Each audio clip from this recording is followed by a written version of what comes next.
without their input, we're kind of, we're fighting with one arm behind our back.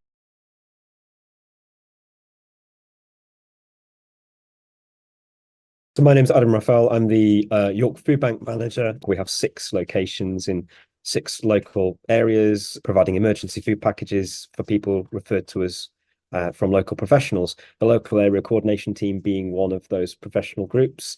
They have been key partners for us over the past few years, really, in terms of being part of, if you like, the hub spaces that we operate around the food bank centres. We have professional advice agents work with us from Citizens Advice, Peas Home Charity, Christians Against Poverty.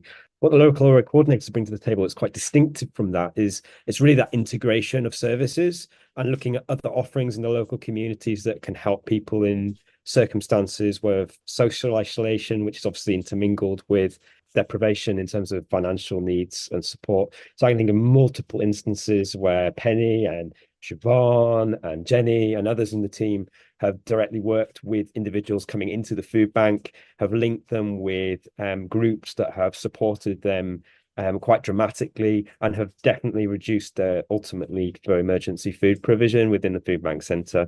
They've linked them with relevant services. They've worked intensively with them, and they're the human face of the council, each with a clear understanding of what's in a particular area within walking distance.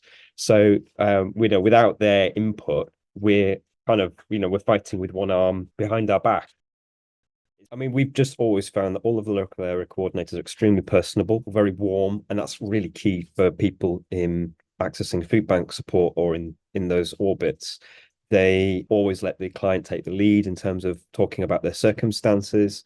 The way that they approach things is very much to look at what's the best route for, what's the choice, put the agency back into the hands of the client to look at like what are the gaps that they are experiencing and what are the potential solutions. And sometimes there are multiple options that they might take, different groups that they want to engage with, choices of services that they might want to choose. So it's very much a client-led approach. And I think the result of that is that where instead of sort of getting eyes glazing over and it's here was a tick a box exercise that we're trying to just connect you with some support that supposedly fits your needs. It really is a proper consultation process, and you get a sense that the client is leading the journey that they're taking.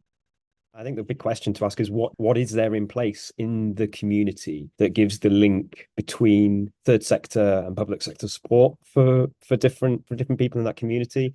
I think that's a gap that is often very prevalent, and certainly before the introduction of local area coordination in York certainly was very prevalent, and it is bridging that gap. It's making the most of the assets that are already in the community, and it is doing that in a way that is personable and inclusive. It doesn't have the barrier of a phone call or an office email address or IT accessibility even.